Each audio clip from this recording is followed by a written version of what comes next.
יחד, ואיש יחד פני רעהו. The war in the land of Israel continues with all its heat. Israel, which has increased its dominance in the Gaza Strip, has struck fear into the enemy with a new decision Tuesday. Come on, let's see what's going on together.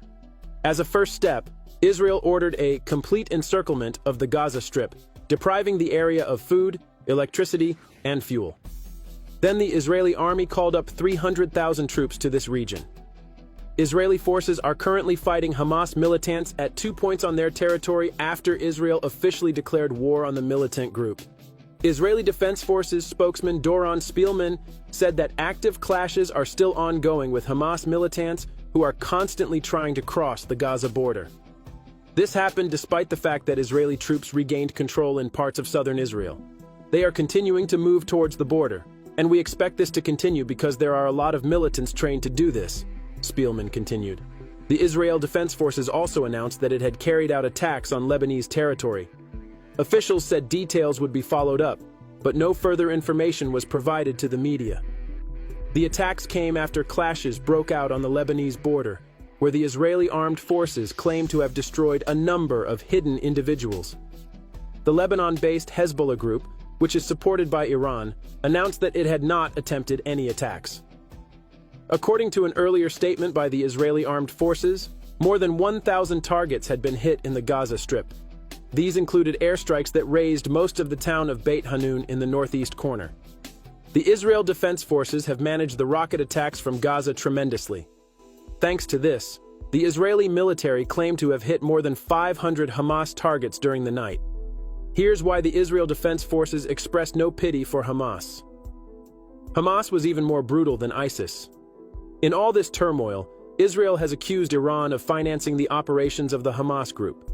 However, Tehran has denied that it was involved in the latest attack. The United Nations Security Council has failed to agree on a statement on the Israel-Hamas war. Israeli Defense Minister Yoav Gallant, as we know, recently called for a complete encirclement of the Gaza Strip. Following this call, Israel relentlessly struck the Gaza Strip early yesterday. Gallant made a very ambitious sentence about Israel cutting off all supplies to Gaza, saying that we are fighting with animals and acting accordingly. Throughout the day yesterday, Hamas militants continued to fire rockets at Israel. Israeli warplanes have struck locations all over Gaza. Clashes also continued in 7 or 8 Israeli locations near the Gaza perimeter. The number of casualties from both sides has risen to over 1,300. Meanwhile, Israeli helicopters clashed with militants crossing the border into Israel. After that, dozens of airstrikes took place. Residents of the town on the southern Lebanese border were forced to leave their homes yesterday. A statement from the Palestinian militant group said that 4 militants were killed, and 7 Israeli soldiers were injured in the clashes. Israeli media said that airstrikes lasting more than 2 hours targeted Hezbollah positions in southern Lebanon, and at least 1 member of the pro-Iranian militia was killed. The announcement came 2 days after Hamas launched a rain of rockets and sent a wave of fighters taking hundreds hostage in a massive attack that surprised Israel. Israeli media have reported that at least 800 Israelis have been killed in the clashes so far. At the same time, more than 2,500 Israelis were injured, most of them critically. Officials in Gaza reported that at least 560 Palestinians were killed and more than 2,900 were injured in the coastal territory, which is home to about 2.3 million people. A senior U.S. defense official has warned that the Lebanese militant group Hezbollah should not make the wrong decision to open a second front against Israel while fighting Hamas's attacks. We are deeply concerned that Hezbollah has made the wrong decision and chosen to open a second front to this conflict, the official added. The official stressed that one of the reasons Washington deployed an aircraft carrier strike group to the eastern Mediterranean was to signal that Iranian-backed groups, such as Hezbollah, should not question the determination of the U.S. government to support the defense of Israel. The U.S. announced its decision on the attack group, consisting of an aircraft carrier and other warships, a day after Hamas militants launched a multi-pronged attack on Israel's southern flank from the blockaded Gaza Strip. Israel and Hezbollah have already exchanged fire this week.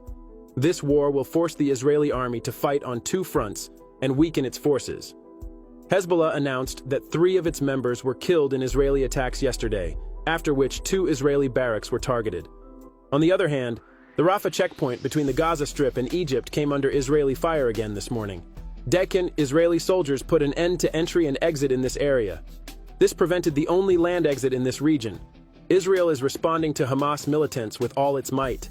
Since the beginning of this brutal offensive by Hamas militants, 4,400 rockets have been launched from Gaza into Israel. Rocket sirens began to sound as new bombings were launched in Tel Aviv and Jerusalem. Several people were injured in the southern cities of Ashkelon and Ashdod. This attack has plunged the Israelis into a deep sadness. Unfortunately, this war has caused a lot of pain. Israeli news sites are preparing their own lists of casualties. Funerals are being held all over the country. After a weekend of attacks, confusion, and chaos, the extent of the tragedy that befell Israel began to emerge even more clearly yesterday. Israel's main television channels were broadcasting the heartbreaking stories of people saving their lives around the clock after hundreds of heavily armed Hamas militants crossed the border from Gaza in a surprise attack over the weekend. Armed men invaded villages along the border, destroying Israelis who stood in their way. At the same time, Hamas militants took dozens of Israelis back to Gaza as hostages. The death toll on the Israeli side has risen to over 700. Many people in Israel describe the weekend's events as their country's September 11th or the Pearl Harbor incident. Unfortunately, last weekend was a time full of dark records. It was the worst attack on Israelis in Israeli history, and the deadliest day in the country's 75-year history.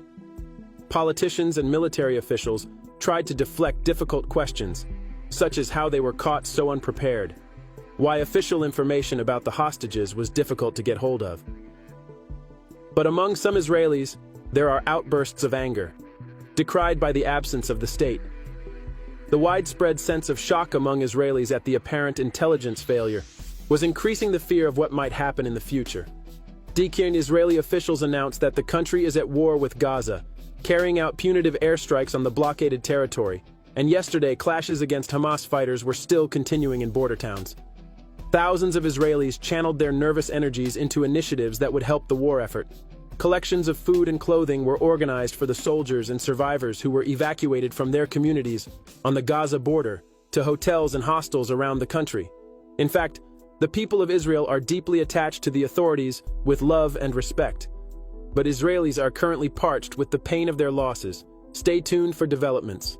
Thank you for watching us.